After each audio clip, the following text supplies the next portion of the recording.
And we're back. So we're talking about autoethnography and sort of what it is and what it means for you to write it. And so I just want to review before I move on to the next slide. Okay, an autoethnography seeks to be evocative in the writing while also being scholarly.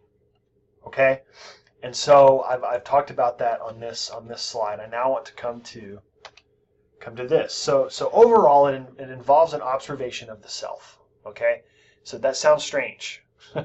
Like, does it mean I just sit around and think about myself? Sort of. It's a little deeper than that. It marries, it unifies self-reflexivity. Okay, where you are thinking about yourself, but you're also observing yourself as much as possible. Where you're not just thinking about yourself and I wonder how I feel today. I mean, that could be part of it, but it's not just I wonder how I feel today. It's today I feel this way, and why is it that I feel that way, and what cultural elements are at play with my emotions, and how does all of this sort of come together into this moment. And so it's reflexivity with introspection plus creativity. And so it's not just sitting and thinking about yourself and going, dear journal, today was a weird day. It's coming at an observation of yourself in a more kind of academic and rigorous and creative way than you would just thinking about yourself. Okay, it takes the self-observation and places it into the larger cultural context of who you are and how you see yourself. And so for you in here, it's not just going to be, today I talked to myself about, today I talked to myself about the size of my feet. I don't know what you would talk to yourself about, but no, it would be actually, if you are focusing on the size of your feet and you're writing about that, why? What is that? What cultural context is that? Did someone make fun of your feet because they're too large or too small? Did that become a part of your self-talk? Is a part of your self-concept? As a part of your self-concept that you've always had big feet, and it turns out you don't have big feet, and so now your self-esteem is all out of whack. You see how just saying someone talked to me about my feet today, that's just sort of thinking about yourself. Self-observation, self-reflexivity, coming at it in an autoethnographic manner, starts to put it into the larger cultural context of your self-concept, your self-esteem, your larger sense of identity and personality, stuff like that.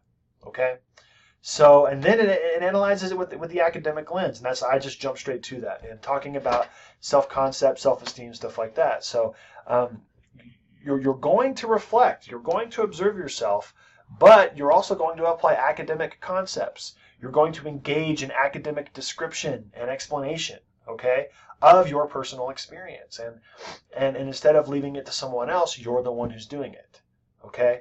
And so just to be clear, it is not just personal or confessional writing. That's something else. I mean, it might start that way. Sometimes autoethnography starts this way.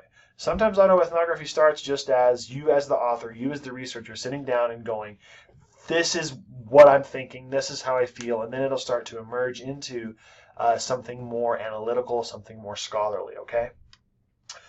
So, just as a reminder, the autoethnography must be evocative, it must be interesting, it must be well written, and it must be academically sound. It has to be analyzing experience, analyzing self, drawing larger cultural implications, saying something larger than just this is how I feel, saying something larger than just this is my story. Okay, now saying this is my story is still powerful, there's still something good there, but it's got to be just a little bit more. Okay, so I know this might be a little weird, I know this might be a little bit vague. Here are some possible forms of it. Okay, autoethnography can sometimes contain poetry. If you're someone who writes poetry, this might be encouraging for you. You can write a poem. If you've never written one before, it might be worth a shot. Okay, that has to do with that aesthetic of the text, right? Poetry being in the little stanzas that it's in is very aesthetic, and it's there for a reason, and that's something that you can do. You could write episodic narratives. Episodic narratives means here's one episode where this thing happened, and so You might end up writing some sort of final paper where you have different episodes all pertaining to a central idea or theme. So the cool thing about the episodic narrative is you can time jump. You could write an episodic narrative of something that happened yesterday in your self-talk, and then the next episodic narrative could be something that happened when you were 12, and there's some sort of link between those two things, right? Because we're talking about intrapersonal communication in here. We're talking about self-concept, self-esteem, personality, identity, communication. And so sometimes an episodic narrative is the way to go, all right? Sometimes it'll just be in the form of, here's a narrative, here's some analysis, here's the narrative, here's some analysis. And so that might not be episodic. It might just be, here is a narrative about this thing, and here's some analysis, and then here's the thing that follows logically from that. Sometimes it's long-form storytelling where you write the whole thing, it's one whole story, and it starts in the beginning, it has a middle, it has an end, and throughout the scholarly analysis is just woven into the story.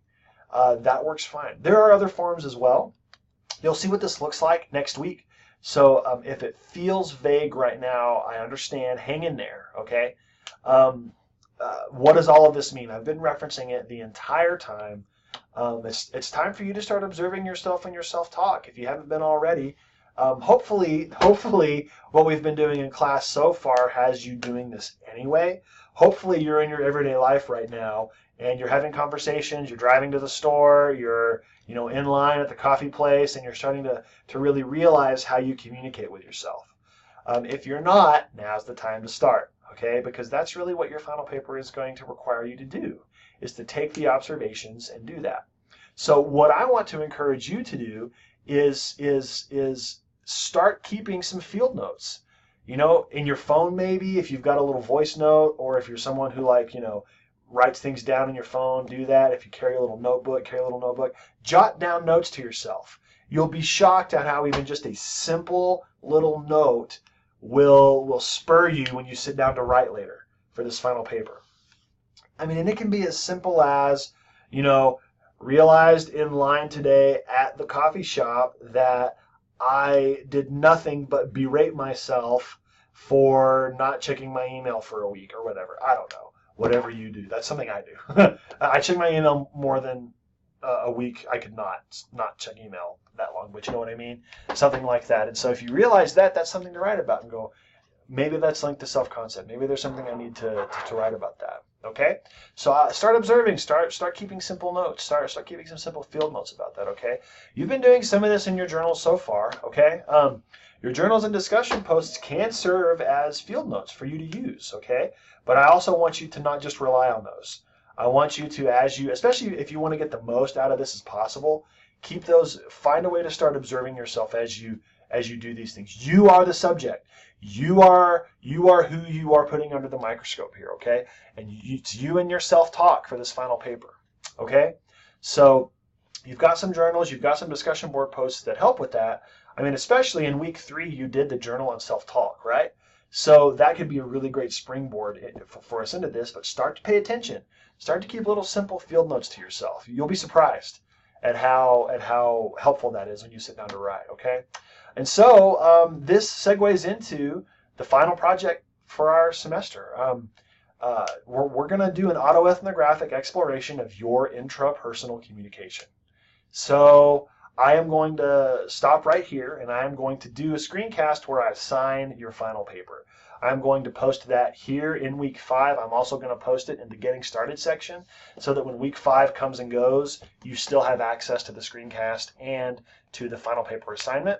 I look forward to seeing you in the discussion boards this week. In the discussion boards this week, we are talking about autoethnography, and I'm asking you to sort of, based on what you can see right now, this idea of reflecting on yourself, this idea of maybe keeping field notes, this idea of writing evocatively about your own communication, okay, with yourself.